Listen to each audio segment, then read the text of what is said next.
So I think we got to have tough conditions. Tell people to come out of the shadows. If they've committed a crime, deport them. No questions asked. They're gone. If they've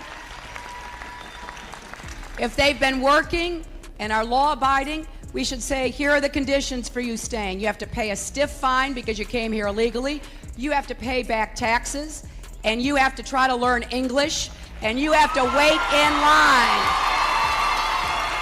Back in 2008, Hillary Clinton was out here saying, if you come into this country illegally, you gotta pay fines, pay back taxes, learn English, and if you committed a crime, you're getting deported, no questions asked. That was the stance. Democrats had no problem with it. It was common sense immigration reform and nobody called it racist or extreme. But when Donald Trump wants tough conditions for illegal immigration, wants people to pay their dues if they want to stay and if they're criminals, they're out, it's a problem. Now, it's inhumane, fascist, racist and all these other words they throw around to demonize him. And the craziest part? The same people who were all for these policies years ago are now the loudest voices against them. How does that make sense? So when Democrats were pushing these ideas, they were responsible leaders. But when Trump does it, he's the worst person ever? That's straight up hypocrisy. It's not about the policy, it's about who is pushing it. They don't care about the issue. They just want to be against Trump no matter what. This is why people don't trust politicians. They say one thing when it benefits them and the moment someone they don't like supports it, they flip the script. If something was good in 2008, why is it suddenly evil in 2025? Or is it only bad because Trump is the one doing it?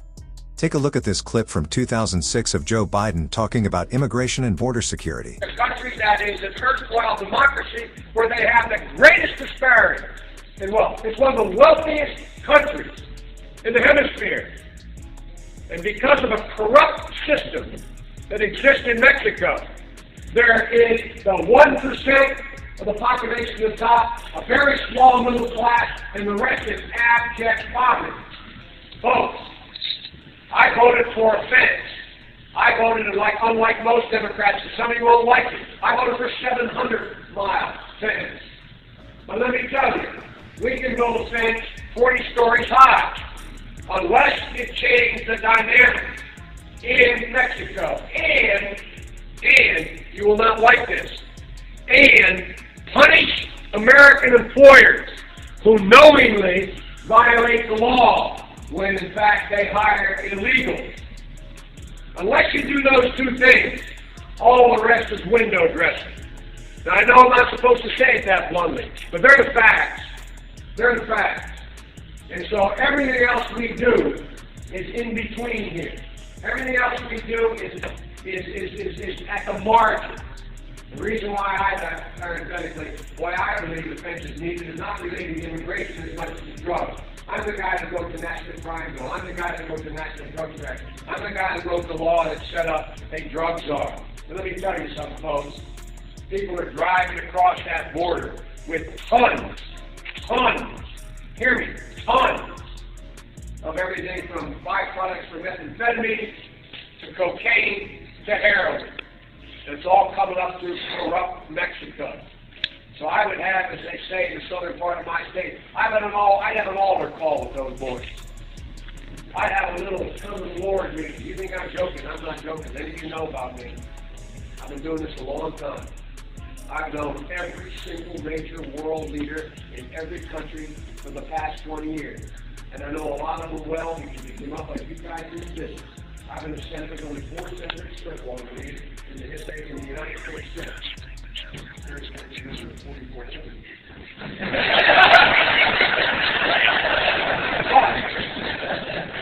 The bottom line, folks, is we got to level with these folks. Don't tell me in Mexico, do you expect to get the same kind of treatment that we give other democracies, and then you don't act in a democratic way?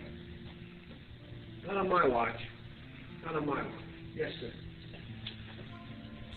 Now that's not all. Listen to Barack Obama in 2009 when he addressed the same issue of border control and advocated for stronger measures. This is not going to be a free ride. It's not going to be some instant amnesty. What's going to happen is you are going to pay a significant fine. You are going to learn English. You are going to You are going to go to the back of the line so that you don't get ahead of somebody who was in Mexico City applying legally. But after you've done these things over a certain period of time, you can earn your citizenship. So that it's not something that is guaranteed or automatic. You've got to earn it, but over time, you give people an opportunity. Now, it only works, though, if you do all the pieces. I think the American people, they appreciate and believe in immigration, but they can't have a situation where you just have 500,000 people pouring over the border without any kind of mechanism to control it. So we've got to deal with that at the same time as we deal in a humane fashion with folks who have put down roots here, have become our neighbors, have become our friends. They may have children who are U.S. citizens. That's the kind of comprehensive approach that we have to take. All right? These old clips of Obama and Biden prove Trump was right all along. For years, Democrats like Biden and Obama supported physical barriers and stronger border security. They even voted to fund them. Joe Biden himself admitted to voting for 700 miles of fencing to stop the flow of drugs. Barack Obama talked about barriers as a critical tool for better border control. But everything changed when Donald Trump became president. Suddenly, barriers were called cruel and unnecessary. Democrats started labeling Trump as inhumane and accusing him of separating families. Mr. Holman, your name is on this. Is this correct? Yes, I signed that memo. So you are the author of the family separation policy? I am not the author of this memo. You're not the author, but you signed the memo. Yes, a zero tolerance memo. So you provided the official recommendation to Secretary Nielsen on for the United States to pursue family separation. I gave Secretary Nielsen numerous recommendations on how to secure the border and save lives. But it says here that you gave her numerous options, but the recommendation was option 3, family separation. What I'm saying, this is not the only paper where we've given the Secretary numerous options to secure the border and save lives. And so the recommendation, of the many that you recommended family separation. I recommended zero tolerance. Which includes family separation. The same as is with every U.S. citizen parent gets arrested when they're with a child. Zero tolerance was interpreted as the policy that separated children from their... If I get arrested for DUI and I have a young child in the car, I'm going to be separated. When I was a police officer in New York and I arrested a father for domestic violence, I separated that father Mr. from his Holman, family. with all due respect, legal asylees are not charged with any crime. When you're into the country illegally, it's violation 8 United States Code 1325. Seeking asylum is legal. If you want to seek asylum, you go through the port of entry, do it the legal way. The Attorney General of the United States has made that clear. Okay. Biden and Kamala Harris came into office and opened up the borders, allowing waves of immigrants into the country without proper control. This reckless decision led to chaos. Dangerous criminals flooded in. Crime rates increased, and now billions of dollars will be wasted trying to deport people who should never have been allowed in. Even Tom Homan, who has been critical of Biden and Kamala Harris for creating this mess, pointed out that Democrats like Obama and Biden once supported the very policies they now criticize. The truth is, Democrats aren't just being hypocritical, they have put the safety and security of America at risk. Immigration under the Biden-Harris administration spiraled into chaos, and their decisions have cost the country dearly. But now, with Donald Trump re-elected as the 47th president, order will be restored. Trump will prove once again that he's a leader who puts America first.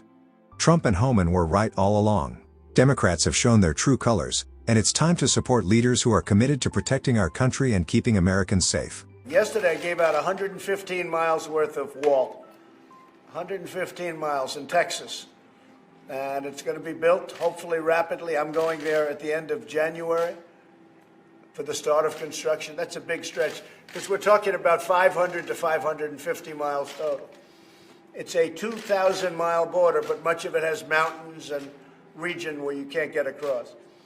So we're looking at between 500 and 550. So we gave out 115 yesterday, and we gave it out at a great price.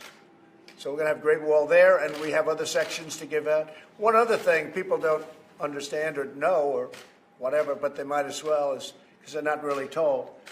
We've renovated massive amounts of very good wall that was good but was in bad shape.